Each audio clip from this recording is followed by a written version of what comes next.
Alright, this video today is for Eugenie Scott. This is not just in response to some of the things. This video is meant to be for Eugenie personally. And Dr. Scott, I hope you'll forgive me for calling you by your first name.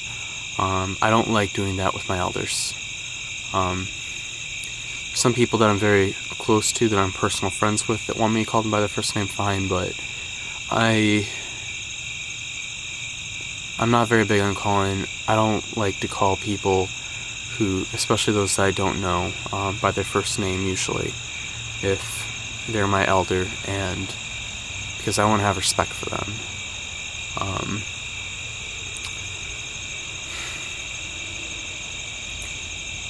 Today I want to talk about some of the things that,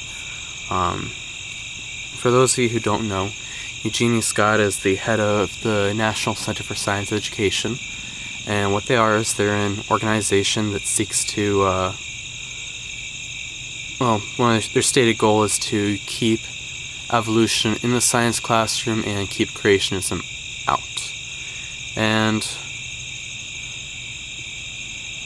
that's, so you kind of get the idea. They were involved in the Dover case. For those of you who they've been involved in all of the creation evolution cases in this country, pretty much all of them, for a very, very long time now. And you can see on their website what they're all about. I did not script this video out today. I've just prayed about what to say, and the rest of it's going to be just plain from my heart.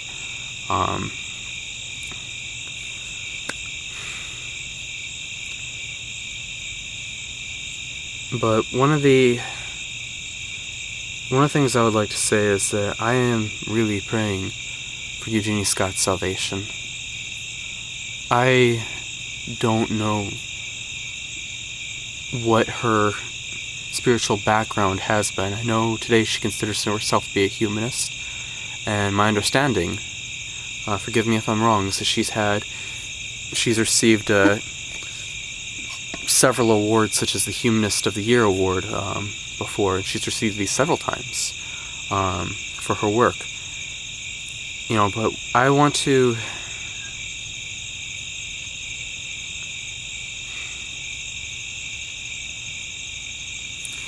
I was going to save this for the end. There's something I want to read, and it's in the Bible. I want to read this for Eugenie Scott. I read this today. I was in the car with a good friend of mine, I consider one of my best friends. His name's Ryan, and I won't say any last names for obvious reasons, but I opened up this chapter. I decided that I wanted to read a chapter to him, and I didn't know what chapter to read. And so I opened up, and there was a particular chapter that I decided that I wanted to read. I didn't feel any supernatural voice tell me. I just decided that I wanted to read this chapter. This was what I really wanted to read for today. So I read it to him, and he said that the last verse was slightly different in his translation. He reads the Old King James translation, which is a very good translation, and I like to read the NASB, the New American Standard Bible. Obviously, there are those of you who know, I'm sure Eugenie Scott will know this since she's from an older generation, the different translations of the Bible, they're not different versions of the Bible so much, or different translations. The Catholic Bible has added some newer books.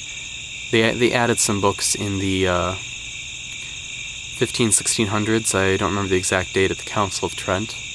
So those extra books you see in the Old Testament, they were sometimes in there as commentary, but they weren't added, as nobody considered them to be holy until the Council of Trent, which was a millennium and a half after Christ had died and risen. But for the most part throughout history, we've had a very Christians have been very unified, despite what we hear on the History Channel. Christians have been very unified on what's holy and what's not, with regards to the Bible. Answers in Genesis recently put out a speaker that explained this pretty well. He put out the talk called Y66, and it addressed a lot of the questions that people have about the Gnostics and the Gnostic books and the other alleged holy books out there. And for those of you who are wondering, the Gnostic Gospels were written in the 2nd century, whereas the even very, very liberal theologians today, or very, very liberal scholars, acknowledge that the books we find in the New Testament were written in the 1st century. Not later on, as some of these conspiracy theories you hear about these days will say. I'm sorry, am I being way long-winded here? And Eugenie, I'm sorry, this video was meant to be for you, not for everybody else and their brother. I'm not even sure if I'm going to make this public on YouTube, or I might end up just making it where there's a link available and you can see it and not everybody else. I don't know. But it turned out today, this one chapter, Proverbs 18, Ryan told me the translation was slightly different in the last verse. And you'll end up seeing what that verse is. And it was funny. I kind of I pressed him about it. But he said he had read that same chapter this morning. And he said it very casually, and it was really surprising to me. I know a lot of people say a lot of things are coincidences, and I can't prove that this wasn't. But there have just been too many things that have been quote-unquote coincidences in my life recently, especially with regards to Ryan. And I can't maintain that they're coincidences. Also with regards to miracles with my friend Aaron, my friend Bethany. And this is a lovely young couple that are due to get married. I consider Aaron to be my best friend, and I pray in the future that Aaron and Bethany and me and my future wife can continue to be extremely close, especially once my future wife comes into the mix. But I want to read you Proverbs chapter 18. It says, contrast the upright and the wicked. He who separates himself seeks his own desire. He quarrels against all sound wisdom. A fool does not delight in understanding, but only in revealing his own mind. When a wicked man comes, contempt also comes, and with dishonor comes scorn. The words of a man's mouth are deep waters. The fountain of wisdom is a bubbling brook. To show partiality to the wicked is not good, nor to thrust aside the righteous in judgment. A fool's lips bring strife, and his mouth calls for blows. A fool's mouth is his ruin, and his lips are the snare of his soul. The words of a whisperer are like dainty morsels, and they go down into the innermost parts of the body. He also who is slack in his work is brother to him who destroys. The name of the Lord is a strong tower. The righteous runs into it and is safe. A rich man's wealth is his strong city, and like a high wall in his own imagination. Before destruction the heart of a man is haughty, but humility goes before honor.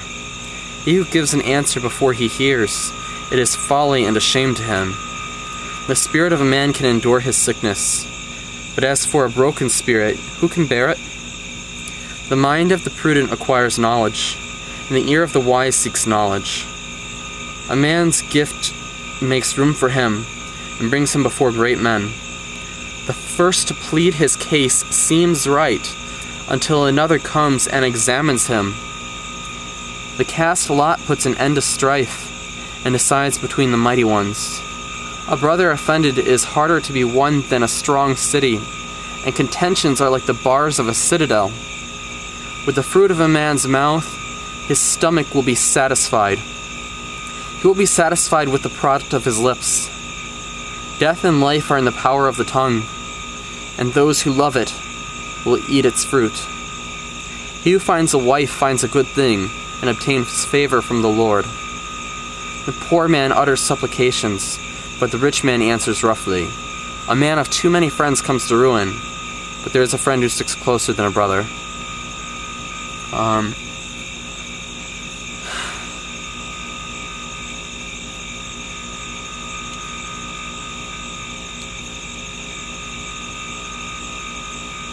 I wanted to go over I want to mention a few of these verses. There's verses in here that say things like, "A fool does not delight in understanding, but only in revealing his own mind." Other translations say, "A fool does not delight in wisdom," or "A fool does not delight in knowledge, but only in revealing his own opinion." Remember, the Bible wasn't written in English. It was written in, the ancient languages. Hebrew, Greek, and Aramaic, to be specific. But a lot of the things in Proverbs 18, Charles Darwin said these exact same things. Another one is Proverbs 18:17 that says, "The first to plead his case seems right until another comes and examines him." Other translations say, "The first to plead his case, or the first to present his case seems right until another comes forward and questions him." In other words, we see somebody who will get up on stage and they'll, as Eugenie Scott, I'm sure you've been around the block quite a while, and you'll see somebody gets up on stage and they'll say, A, B, and C, and they'll sound very smart, they'll sound very wise. They're obviously right. I mean, who can deny what they're presenting? They're presenting the facts. But then another person comes forward and questions him. We see this in science all the time. We had,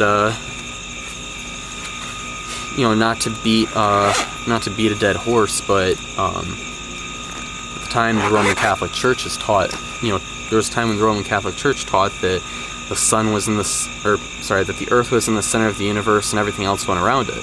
And it's because they had pretty much canonized Aristotle. Maybe canonized is too strong of a word, but they were equating some of the pagan philosophers with the Bible. They were putting them on the same level, which wasn't good.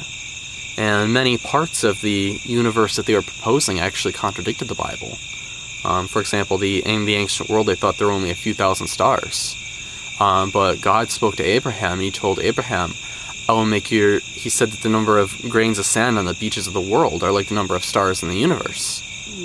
And today with science, we know that that's accurate. I believe I've read somewhere, and I don't know where it was, I don't know how accurate the source was, but it said that the number of grains of sand we estimate in the world and the number of stars in the universe is about the same.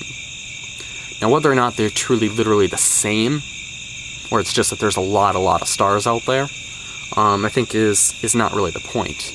The point is, at the time, the pagan philosophers thought there were only 3,000 stars in Abraham's time, and by the time of Galileo, they thought there were only 6,000 stars in the universe. They were able to count on, they had explored more. I think in Galileo's time, they had, remember, I wasn't a history major. I was a biotechnology major, but they thought there were about 6,000 stars, but the Bible had said that there were many. And, of course,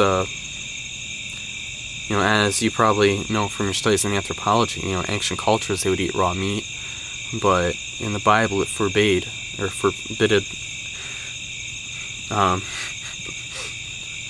see, I didn't use a lot of these words very much in the lab, but,